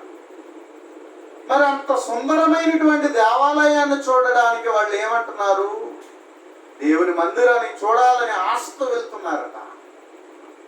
మరి ప్రియమైనటువంటి వాళ్ళారా, మరి ఈరోజు అతి భౌతికమైనది కాదు ఈ మందిరం. ఈ మందిరం ఏంటి అన్నట్లయితే క్రీస్తు అనే పునాది మీద కట్టబడుతున్న మందిరం. ఇది కంటితో చూసేటువంటి మందిరం కాదు, అనుభవించే మందిరం. కంటితో చూస్తే అది నీకు అర్థమయ్యేది కాదు. ఆనాడు కంటికి కనబడే మందిరం, ఇప్పుడేమో ఆత్మ సంబంధమైన మందిరం. అది మనసు పెట్టి ఆలోచిస్తేనే, అది హృదయానికి గ్రహిస్తేనే ఆ ఆనందం వేరు, ఆ అనుభూతి వేరు. భౌతికంగా చాలా మంది ఏమనుకుంటారంటే, ఇదిగో పలానోరు ఇంటికి వెళ్తున్నాం ప్రార్థనకు అనుకుంటా, పలానోరు చర్చిది అనుకుంటా. కానీ ఈ లోకంలో చాలా మంది ఏం చేసుకుంటారంటే, రకరకాల స్ట్రక్చర్తో, ఫర్నిచర్తో తయారు చేయబడిన మందిరాలు ఉన్నాయి. భౌతికంగా కోట్ల రూపాయలెట్టి కట్టినటువంటి మందిరాలు ఉన్నాయి. ఏమండి, లూథరన్ సంఘాలు మనం చూసినట్లయితే చాలా కాస్ట్లీగా కట్టబడినటువంటి మందిరాలు ఉన్నాయి. 4 కోట్ల రూపాయలు, ఏమండి 10 కోట్ల రూపాయలతో కూడా ద్వారాలే చాలా కాస్ట్, లక్షలతో తయారు చేయబడినటువంటి ద్వారాలు ఉంటాయి. కాబట్టి అలాంటి వాటితో నిర్మించుకున్నటువంటి వాటిని మనం చూస్తూ ఉన్నాం. ఎవరికి వారుగా, ఎవరి ప్రకారం వారుగా, ఏ సంస్థ ప్రకారంగా సంస్థ ఏం చేసుకుంటున్నారంటే రకరకాలుగా చర్చిలు నిర్మాణం చేసుకున్న వాళ్ళు మనం చూస్తున్నాం. క్యాథలిక్కులుగా, లూథరన్స్ గా, ఓషన్న వాళ్ళు ఓషన్నలుగా, పెంతుకొస్తోలుగా ఎవరికి వారుగా ఏం చేసుకున్నారంటే భౌతికమైన మందిరాలు కట్టుకుంటున్నారు. ప్రియమైన వాళ్ళరా, అది దేవుడు కోరే మందిరాలు కాదు. ఎందుకంటే అష్టప్రతములైన ఆలయాలలో దేవుడు నివసింపడు. చాలా మంది భౌతికమైన నిర్మాణాలే చూస్తున్నారే కానీ క్రీస్తు ప్రభు స్థాపించిన సంఘాన్ని చూస్తలేదు. ఈ బండ మీద నా సంఘమును కట్టుదును, పాతాళలో ఒక ద్వారములు దాన్ని ఎదుట నిలవనేరవని మత్తయి సువార్త 16:18 యేసు ప్రభు చెప్పాడు. ఇదిగో ఆయన ఎంతో విలువ పెట్టుకున్న సంఘం, సంపాదించుకున్న సంఘం. ఏం పెట్టుకున్నాడే అంటే క్రీస్తు రక్తము చేత సంపాదించు, దేవుడు తన స్వరక్తము చేత సంపాదించుకుని తన సంఘం అన్న. ఇది భౌతికంగా చూసేది కాదు. ఇది బంగారం కంటే శ్రేష్టం, వెండి కంటే శ్రేష్టం, కంచు కంటే శ్రేష్టం. ఆనాడు ఒకవేళ మనం చూసినట్లయితే సొలొమోను కట్టిన మందిరం ఇప్పటికే ఉన్నట్లయితే ఎన్ని వేల కోట్ల ఇండున్నాం. కానీ దేవుడికి అది కాదు. అందుకని సొలొమోను అన్నాడు, మందిరాన్ని కట్టి రాజుల మొదటి గ్రంథం 8వ అధ్యాయం చదివినప్పుడు తను ఏమంటాడు అన్నట్లయితే ఈ మందిరం ఏ పాటిది అంటాడు. అంత మందిరాన్ని కట్టి ఆకాశ మహాకాశములు పట్టజాలని దేవా, ఈ మందిరం ఏ పాటిది అన్నాడు.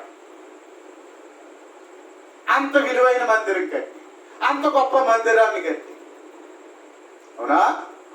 కనుక అందుచేత ప్రియమైనటువంటి వారులరా, చాలా మంది భౌతికమైన ఆలయాలే చూస్తున్నారు, కానీ దేవుడు కట్టుచున్న ఆత్మ సంబంధమైన మందిరాన్ని ఎవ్వరూ చూడలేదు. ఆత్మ సంబంధమైన మందిరానికి ఉన్న విలువ ఈ లోకంలో దేనితోనూ మనము పోల్చుతాం. దానికి పునాది క్రీస్తు, దాని మీద కట్టబడుతున్న సజీవమైన రాళ్ళు, దేవుడే చెక్కిన రాళ్ళు, దేవుడే మలిచినటువంటి రాళ్ళు, సజీవమైన రాళ్ళు మనమే. హృదయం బయటికి కనబడదు, మనసు బయటికి కనబడదు. నిన్ను నన్ను క్రీస్తు రక్తం చేత ఎలా కడుక్కున్నాడో, ఎలా పవిత్రపరిచాడో, ఎలా శుద్ధి చేశాడో ఎవరికైనా కనబడతా? అది కనబడదు. ఏమండి, ఎవరైనా 4 కార్లు వేసుకుని వెళ్తే అబ్బాయి ఎంత మంచి సంఘం, ఎంతమంది గొప్ప వాళ్ళు వెళ్తున్నారు అనుకుంటారు. ఏదైనా మంచి కులం గట్టిగా వెళ్ళారు అనుకోండి, ఆ కుల సంఘం అని గొప్ప చెప్పుకుంటారు. కానీ ప్రియమైన వాళ్ళరా, సంఘం అనేటువంటిది భౌతికంగా చూస్తున్నారు చాలా మంది, సంస్థగా చూస్తున్నారు. మా హెడ్ క్వార్టర్ ఎక్కడ, మేము ఎంత ఉంది ప్రాపర్టీ అని గొప్పలు చెప్పుకున్న పరిస్థితులు మనం చూస్తూ ఉన్నాం. వాస్తవానికి దేవుడు అదే కోరినది. సంఘం అంటే మనల్ని కట్టుచున్నాడు ఆయన, మనల్ని రూపించుకుంటున్నాడు ఆయన. అది ఆత్మ సంబంధమైన మందిరం. అది బంగారంతో పోల్చజాలం. బంగారం కంటే శ్రేష్టమైనది, వెండి కంటే శ్రేష్టమైనది, అన్నిటికంటే ఈ లోకంలో అన్నిటికంటే శ్రేష్టమైనది. అట్టి సంఘంగా నువ్వు నేను కట్టబడాలి. అంతే తప్ప ఎక్కడ ఏముంది అని చెప్పేసి ఇలా చూసుకుంటే, చాలా మంది ఇలా చూసే వాళ్ళు ఉన్నారు, ఇక్కడ ఏముంది అని. కానీ చూడవలసింది ఏంటో తెలుసా? దేవుని చిత్తానుసారంగా ఉందా లేదా అనేది చూడాలి. అలా చూసేవాళ్ళేరి, అలా ఆలోచించే వాళ్ళేరి. పిచ్చుకులకైతే ఎప్పుడు దేవుని నివాస స్థలములో ఆ యొక్క బలిపీఠంకి దగ్గరే వాటికి ఏముందట, చోటు ఉందట. మరి అందుకని ఆటికన్నా చోటు నాకు లేదే అని బాధపడుతున్నాడు ఈ కీర్తనకారుడు. పిచ్చుకులకి అంత భాగ్యం ఇవ్వబడింది, నాకు లేదే, నీ యొక్క అంత మందిరంలో నాకు లేదే అంటాడు. కానీ నీ మందిరానికి వస్తే ఏముంది అంటున్నాడు అన్నట్లయితే చూడండి, చక్కని మాటలు తెలియజేస్తాడు ఇక్కడ. ఆ పిచ్చుకులకే చోటు జరిగింది, అయితే మనకు చోటు ఉంటే ఏమవుద్దట? 4వ వచనం, 84వ కీర్తన 4వ వచనం. నీ మందిరమునందు నివసించువారు ధన్యులు, వారు నిత్యము నిన్ను స్తుతించెదరు. నీ వలన బలమునందు మనుషులు ధన్యులు, యాత్ర చేయ మార్గములు వారికి అతి ప్రియములు. వారు బాకాలో ఇవ్వడి వెలుచు దానిని జలమయముగా చేదురు, తొలకర వాన దాని దీవులతో కప్పును. వారు నానాటికి బలాభివృద్ధి నొందుచు ప్రయాణం చేదు. వారిలో ప్రతివాడు సియోనులో దేవుని సన్నిధిని కనబడును. యెహోవా సైన్యములకు అధిపతి యెహోవా నా ప్రార్థన ఆలకింపుము, యాకోబు దేవా చెవియొగ్గుమని చెప్తూ దేవా మా కీడమా దృష్టించుమని చెప్తున్నాడు. ఇంకా చూస్తే 10వ వచనం అంటాడు, నీ ఆవరణములో ఒక దినము గడుపుట 1000 దినాల కంటే శ్రేష్టం. అంటే ఎన్ని రోజులు? 2 సంవత్సరాల 7 నెలలు లెక్కేసుకోండి. 1000 దినాలు 2 సంవత్సరాల 7 నెలలు, దగ్గరగా 3 సంవత్సరాలు, 3 నెలలు తక్కువ 3 సంవత్సరాలు. అంత దీవెన దేవుని సన్నిధిలో వస్తుందట. అండి పర్లేదులే ఈ రోజు వెళ్ళకపోతే ఏముందనుకుంటున్నారు కదా, కానీ నువ్వు అది కోల్పోతున్నావు సంగతి నీకు తెలుసా? అంత దీవెన కోల్పోతున్నావు సంగతి నీకు తెలుసా? ఎంతటిది? 1000 దినముల కంటే శ్రేష్టము. ఆ శ్రేష్టతను కోల్పోతున్నావు కదా. నీ ఆవరణములో ఒక దినము గడుపుట 1000 దినముల కంటే శ్రేష్టం. భక్తిహీనుల గుడారంలో నివసించుట కంటే దేవుని మందిరం నా దేవుని మందిర ద్వారం వద్ద నుండుట నాకు ఇష్టం. ఎవరు అనుకున్నారు ఇలాగా? టీవీ కార్యక్రమం అంటే ఆగిపోతున్నాం, ఎక్కడికైనా సినిమాలకి వెళ్ళాలి ప్లాన్ చేసుకుని వెళ్ళిపోతున్నాం, స్నేహితులు రారా అంటే వెళ్ళిపోతున్నాం. కానీ దేవుని మందికి వస్తున్నావా అంటే వస్తాననేమో మనం తప్పించుకుని పోతున్నాం. ఇదేనా మరి? ఆలోచించండి. ఇంకేమైనా సాగు చెప్తున్నాం, నీరసం వచ్చింది పడుకున్నాను, అదేనా? కనుక ప్రియమైన వాళ్ళగా అయితే ఏం చేయాలి? దేవుని సన్నిధిలో నువ్వు వచ్చుట ద్వారా నీకు ఆశీర్వాదం. ఇంకేమంటాడో తెలుసా? ఇంకేమంటాడు చూడండి, 11వ వచనం. దేవుడిని యెహోవా సూర్యుడును కేడుమునై ఉన్నాడు, యెహోవా కృపయు ఘనతయు అనుగ్రహించిన. అబ్బా ఎంత భాగ్యం అండి! ఏమనుగ్రహిస్తాడట? కృప, ఘనత ఇస్తాడట. ఏమంటే దేవుని సన్నిధిలోకి వచ్చిన వాళ్ళకి ఏమొస్తుంది? కృప వస్తుంది, ఘనత అనుగ్రహించబడుతుందట. అంతే. ఇంకేమన్నాడు? యథార్థంగా ప్రవర్తించే వారికి ఆయన ఏ మేలు చెయ్యక మానడు. నువ్వు అనుకోవచ్చు ఏమొస్తుంది, ఏం ఖర్చు వస్తుందా? నీకు తెలియకుండానే దేవుని ఆశీర్వాదాన్ని పట్టుకో. నువ్వు పడే కష్టాన్ని దేవుడు చూస్తున్నాడు. నువ్వు ఎన్ని బాధలున్నా, ఎన్ని పనులున్నా, ఎన్ని లాభాలున్నా వాటిని పక్కనెట్టి దేవుని సన్నిధికి వస్తున్నావే. యథార్థంగా ప్రవర్తించే వారికి, అలాగే యథార్థంగా ఎవరైతే వస్తున్నారో ఆయన ఏ మేలు చెయ్యక మానడు. యథార్థంగా ప్రవర్తించే వారికి ఏ మేలు చేయక మానడు. దేవుడు మేలు చేసేవాడు. కనుక ప్రియమైనటువంటి దేవుడు వాళ్ళు, అందుకని సైన్యములకు అధిపతి యెహోవా నీ యందు నమ్మిక ఉంచి వారందరూ ధన్యులు అనే విషయాన్ని తెలియజేస్తున్నాడు. కనుక ప్రియమైనటువంటి సోదరి సహోదరులారా, మరి పిచ్చుకకి అంత ధన్యత ఉందని అతడు అలా ఆలోచిస్తున్నప్పుడు, చిన్న పిచ్చుకే కానీ బలిపీఠం దగ్గర దాని చోటు దొరికిందే, నాకు లేదేంటి అని కోరావు కుమారులు కీర్తన పాడుచున్నారు. మరి ఈరోజు నువ్వు ఎప్పుడైనా అలా ఆలోచించావా? ఎప్పుడైనా ఫీల్ అయ్యావా? అయ్యో ఈరోజు నేను దేవుని సన్నిధి దొంగిలించానే, వెళ్ళకుండా మానేస్తానే, అయ్యయ్యో అని ఎప్పుడైనా బాధపడ్డావా? ఆ ఫీలింగ్ ఉందా? కాబట్టి ప్రియమైన వాళ్ళారా, మన జీవితంలో ఎప్పుడు కూడా అలా ఆలోచించాలి. ఈ లోకంలో ఎన్ని కోల్పోయినా అన్నిటికంటే దేవుని సన్నిధిలో నేను ఉండాలి, ఆయన పనిలో నేను ఉండాలి, ఆయన పరిచర్య నేను చేయాలనేటువంటి తపన ఉండాలి. ఏమండి? తపన ఉండాలి. ఒక్కరోజు నువ్వు నీ జీవితంలో కోల్పోతే ఎంత నష్టపోతున్నావు? దరిదాపు 3 సంవత్సరాల శ్రేష్టతను కోల్పోతున్నావు. నీ జీవితం అంతా దేవుని సన్నిధి కొరకు హెచ్చిస్తే తరగనటువంటి మహాలోకం, పరలోకం, ఆ నిత్యత్వాన్ని దేవునికి ఇచ్చేస్తున్నాడు.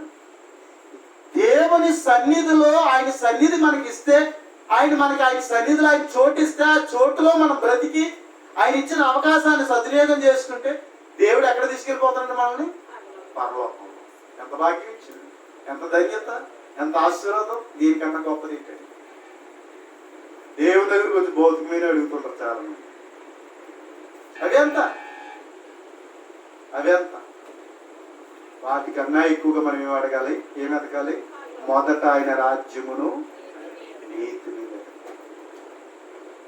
మన జీవితంలో వెతకవలసింది అన్నిటికంటే ముందుగా మొదటిగా నువ్వు వెతకవలసింది ఏంటంటే, మొదట ఆయన రాజ్యాన్ని, నీతిని వెతకాలి. అది నీ జీవితంలో చేయవలసింది. కనుక ప్రియమైనటువంటి దేవుని వాళ్ళారా, మరి పిచ్చుకలు చూడండి, అవి చిన్నవి, అల్పమైనవి, ఎన్నికలేవి, కానీ దేవుడు వాటికి అంత ఇచ్చాడు. కానీ వాటికంటే మీరు శ్రేష్ఠులు అంటున్నాడు. ఆ శ్రేష్టత నీకు ఇచ్చినప్పుడు ఆ శ్రేష్టత నువ్వు నిలబెట్టుకుంటున్నావా? దేవుడు నీకు ఇచ్చిన అవకాశాన్ని నువ్వు నిలబెట్టుకుంటున్నావా, పాడు చేసుకుంటున్నావా? కాబట్టి ఒకసారి అయినా ఆలోచించు, నిదానించుకో. ఇప్పటికైనా నువ్వు నీ జీవితాన్ని సరి చేసుకో. కాబట్టి ఆ విధంగా క్రీస్తులో నమ్మకస్తులుగా జీవించాలని కోరుచు, దేవుడిచ్చిన ప్రతి సదవకాశాన్ని నీ జీవితంలో నిలబెట్టుకునేవాడిగా, ఆ ప్రకారంగా ఆస్వాదించబడేవాడిగా, దీవించబడేవాడిగా, నువ్వు నడిపించబడేవాడిగా ఉండాలని కోరుచు. ఎంతవరకు శ్రద్ధ మీ అందరికీ హృదయపూర్వక ప్రార్థన చేసుకున్నాం. పరిశుద్ధుడు అయిన మా ప్రియ పరలోకపు తండ్రి, దయగలిగినటువంటి దేవానికి స్తోత్రాలు తెలియజేస్తూ ఉన్నాను. మహాగణుడా, మహోన్నతుడా, మమ్మల్ని ఎంతగానో ప్రేమించి దేవా, ఇదిగో నాయన, మమ్మల్ని ఎంతగానో ప్రేమించి నీ సన్నిధి మాకు ఇచ్చినందుకు నీకు స్తోత్రాలు నాయన. తండ్రి, ఇదిగో మీ మందిరము యొక్క తండ్రి, ఇదిగో దేవ మీ సహవాసములో నీ పిల్లలుగా మా తండ్రి మీరు ఇచ్చినటువంటి ఎంత ఉన్నతమైన, ఆశీర్వాదకరమైన, మహిమకరమైన, ఘనత కలిగే నీ సన్నిధిలో మా తండ్రి మా జీవితాలు నిలబెట్టుచున్నందుకే మా తండ్రి మీకు స్తోత్రాలు నాయనా. ఇదిగో నీవు ఏవైతే మా కొరకలు చేసావో అవి కంటికి కనబడేవి కావు, చెవి కనబడేవి కావు, హృదయానికి గోచరం చేయబడేవి కావు నాయనా. ఇదిగో నువ్వు నీ కుమారుడైన క్రీస్తు ద్వారా స్థాపించిన సంఘం అది కంటికి కనిపించేది కాదు, అది చెవి కనబడేది కాదు, హృదయానికి గోచరమయ్యేటువంటిది కాదు నాయన. అయితే నాయన నిన్ను ప్రేమించి ఇదిగో తండ్రి ఏవైతే అవి కంటికి కనబడే అవి మా జీవితంలో శాశ్వతంగా సంఘం ద్వారా పరలోక సంబంధమైనటువంటి ఆశీర్వాదాలు మా జీవితాలకు అనుగ్రహించేవాడు తండ్రి మీకు స్తోత్రాలు నాయన. ఇదిగో మా తండ్రి ఇక్కడ పడిన కష్టం నాయనా, నీ కొరకు నమ్మిక కలిగి నీ సన్నిధిలో మేము చేసి పని జీతం అది ఎంతో శాశ్వత కాలం ఉండేటువంటి గొప్ప ఆశీర్వాదం నాయన. ఇదిగో తండ్రి మేము భౌతికమైన తాత్కాలికమైన వాటి కొరకు చూసుకుని మమ్మల్ని మేము మోసం చేసుకుంటూ దూరం అయిపోతున్నాం దేవా తండ్రి. ఇదిగో నాయన మేము భౌతికమైన రీతిలో కాకుండా అక్కడ ఏముంది, ఎవరున్నారు అని తక్కువగా ఆలోచన చేసుకుని చాలా మంది వెలుగు తీస్తున్నారు. కానీ అది నీ చిత్తానుసారమైనదని, నువ్వు కోరుకునేదని, నువ్వు సంతోషపడేదని, నువ్వు మయం పొందేదని మా తండ్రి ఇదిగో దేవా మా తండ్రి నువ్వు కోరుకునే నీ యొక్క సంకల్ప ప్రకారమైనదనే ఉద్దేశాన్ని ఎరగకుండా చాలా మంది ఇదిగో నాయన వెనుకబడిపోతున్నారు తండ్రి. లోకంలో ఉన్న పై పై మెరుగులు చూసుకుంటూ, మానవ కల్పితమైన వాటిని చూసుకుంటూ మోసపోతూ ఇదిగో నాయన పెద్ద సంఘాలని లోకరీతిగా ఇదిగో తండ్రి వారు కలిగి ఉన్నటువంటి ధనికులను చూసి కక్షత రీతిలో మనిషి రీతిగా తండ్రి శరీర ప్రకారంగా మనుషులు ఆలోచన చేస్తూ ఇదిగో తండ్రి క్రీస్తు శిరస్సును హత్తుకోలేని వాళ్ళు ఎంతో మంది ఉన్నారు నాయన. తమను తాము మోసం చేసుకుంటున్నారు. తమేవటి వారంగా కాకుండా తండ్రి మీ చిత్తానుసారముగా నాయన నువ్వు కోరుకునే సంఘముగా నువ్వు స్థాపించిన ప్రభు చేత ఏంటి సంఘము స్థాపింపజేసి ఉన్నావో, యెరూషలేములో ఏ సంఘం అయితే స్థాపించి ఉన్నావో ఆ సంఘానికి నేను చెంది తండ్రి ఇదిగో అపోస్తుల బోధ ఎందే నిలిచి మా తండ్రి ఇదిగో మీ చిత్తానుసారమైన రీతిలో మా తండ్రి ఆదిన సంఘాన్ని పోలి తండ్రి అలాగే మేము జీవించడానికి దేవ సహాయం చేయండి. మనుషు రీతిగా ఉన్న వీటిని పోల్చిక చేసుకోకుండా మొదటి శతాబ్దంలో నువ్వు స్థాపించిన సంఘాన్ని మేము పోలిక చేసుకుంటాం. మేమందరం వాటి వారికి మేము బ్రతుకుతాన్ని కృప చూపించండి దేవాల. మమ్మల్ని అందరినీ నడిపించండి, విజ్ఞానంలో పెంచండి, తెలుగులో పెంచండి, ఆత్మీయతలో మమ్మల్ని పెంచండి తండ్రి. దయభక్తి గల వారిగా జీవించుటకు దేవ సహాయం చేయండి. మా జీవితాలు మార్చండి, మారు మనసు పొందగలిగి రూపాంతరం పొందగలిగి నీ చిత్తమే చేయగలిగే వారికి మేము ఉండేటట్టు నాయన సహాయం చేయండి తండ్రి. అలా నీ ఇదిగో తండ్రి పని జరిగినట్లుగా దేవ సహాయం చేయండి మా తండ్రి. ఇదిగో దేవ పిచ్చుల కంటే శ్రేష్ఠులన్నా అవును ఆయన మేమేటిపాటి వాళ్ళు ఎన్నిక లేని వాళ్ళు అయినప్పటికీ శ్రేష్టతను నీ సన్నిధిలో మాకు శ్రేష్టతను ఇస్తున్నావు తండ్రి. నీ సహవాసంలో శ్రేష్ఠులుగా తండ్రి ఎంతో గొప్ప వాళ్ళుగా మా జీవితాలు క్రీస్తు యొక్క మహిమలో మమ్మల్ని నిలబెట్టడానికి తండ్రి మీరు ప్రభు చూపుతున్న రీతిని బట్టి ఆయన కృతజ్ఞతలు దేవ. అది మేము గ్రహించిన వారమే, వివేచించబడిన వారమై మీ చిత్తానుసారం మా బ్రతుకు కాలం అంతా జీవించుటకు నీ యొక్క పనిలో నమ్మకమైన వారికి మేము ఉండుటకును మా తండ్రి ఇదిగో దేవాల నీ కొరకు ఫలించేవారు గాను అభివృద్ధి పొందేవారు గాను నీ నామాన్ని గణపరిచేవారుగా ఉండుటకు నాయన కృప చూపించండి. మా మరణ పర్యాంతంలో కూడా మేము నమ్మకస్తులుగా మేము జీవించుటకు దేవ సహాయం చేయండి. అలాగే అందరినీ దీవించి ఆశీర్వదించండి నాయన. ఇదిగో స్థానిక సంఘాన్ని బలపరచండి ఆయన. అనారోగ్యంగా ఉన్న వారికి మంచి ఆరోగ్యాలు ఇవ్వండి. ఎవరైతే బలహీనులుగా ఉన్న వారికి సహాయం చేయండి ఆయన. ఎవరైతే ఆర్థిక పరమైన ఇబ్బందులతో నాయన సమస్యలతో చింతలతో ఆయన ఎవరైతే మా తండ్రి ఇబ్బంది పడుతున్నారో వారందరినీ కూడా జ్ఞాపకం చేసుకుని దేవ సహాయం చేయండి. మా బలము నువ్వే నాయన. ఇదిగో తండ్రి లోక బలాలను చూసుకుని మోసపోకుండా నువ్వు మా బలము నువ్వే అని నిన్నే ఆశ్రయించి నాయన నిన్నే నమ్ముకునే బ్రతుకులు మాకు దయ చూపించండి దేవానికి స్తోత్రం దేవా. మా తండ్రి ఇదిగో నాయన మాలో ఏమైనా లోపాలుంటే ఏ విధమైన అతిశయాలు పోతే దేవ మమ్మల్ని క్షమించండి. మీ చిత్త ప్రకారం మీ సన్నిధానం బ్రతుకులకు తండ్రి కృప చూపించండి. నాయన ఇదిగో మా తండ్రి మరి ఆయా పనులు చేసుకున్న వారిని దీవించండి. నాయన ఇదిగో సంఘం పనిలో తమ వంతు పని చేయాలని మా తండ్రి ఇదిగో కొందరు సహోదరులు మా తండ్రి ఇదిగో నాయన మరి ఎంతో పని బాధ్యత కలిగి ఆర్థికంగా సహకరించాలనే ఉద్దేశంతో దూర ప్రాంతాలకు ఇదిగో మా తండ్రి వారి వ్యాపారం వెళ్తుంటుండగా ఆ పనుల నిమిత్తం వెళ్తుంటుండగా రాకపోకల్లో తోడుగా ఉండండి, క్షేమంగా నడిపించండి, కృప చూపించండి. వారికి ఉన్న రుణ బాధలు ఇబ్బందులు పరిస్థితులు జ్ఞాపకం చేసుకుని దేవ సహాయం చేయండి. యవనస్తులు ఉన్నారు, దీవించండి. వారి చదువులు వారి భవిష్యత్తులను దీవించండి. అయినా మా తండ్రి బిడ్డలను దీవించండి. చిన్న బిడ్డలు మొదలుకొని పెద్దవారు వరకు చదువుతున్నాయా మా తండ్రి పరీక్షల కొరకు ప్రిపేర్ అవుతున్న బిడ్డలందరినీ దీవించమని వారి భవిష్యత్తులు దీవించమని మీ చిత్త ప్రకారం ఆశీర్వదించవలసిందిగా కోరుచున్నాం. దేవానికి స్తోత్రాలు తెలియజేస్తున్నాం. ప్రతి కుటుంబాన్ని మీ సమాధానకరంగా నడిపించండి. గర్భిణీ స్త్రీలను బట్టి ప్రార్థిస్తున్నాం. నాయనా ఇదిగో తండ్రి గర్భఫలం మీరు అనుగ్రహింపజేసినందుకు నాయన మీకు స్తోత్రాలు.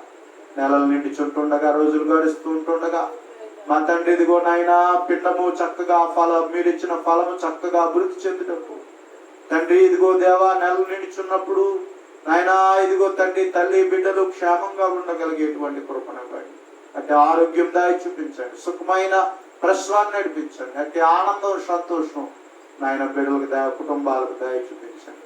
ఇలా అందరినీ దీవించి ఆశ్రయించి మేలు చేత నింపండి. ఇదిగో తండ్రి దూర ప్రాంతం నుంచి వచ్చిన మేము మరలా తిరిగి వెలుచుంటుండగా మా ప్రయాణం తోడుగా ఉండండి, క్షేమంగా నడిపించండి.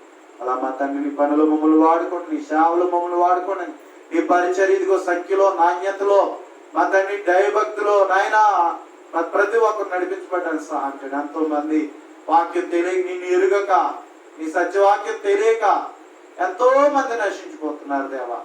తండ్రి ఇదిగో నాయన నీ మాటలు విని అనేకులు మారు మనసు పొందడానికి నీ తట్టు తిరగడానికి మా తండ్రి మీ చిత్తానుసారం ప్రతి ఒక్కరు బ్రతకడానికి ఆయన నీ చిత్తమే జరిగినట్లుగా సహాయం చేయమని అలా మీరే నడిపించమని నీ పట్ల మమ్మల్ని వాడుకోమని మహిమా ఘనత ప్రభావాలు మీరే పొందుకోమని క్రీస్తు నామములో ప్రార్థించి వేడుకొంచున్నాము తండ్రి.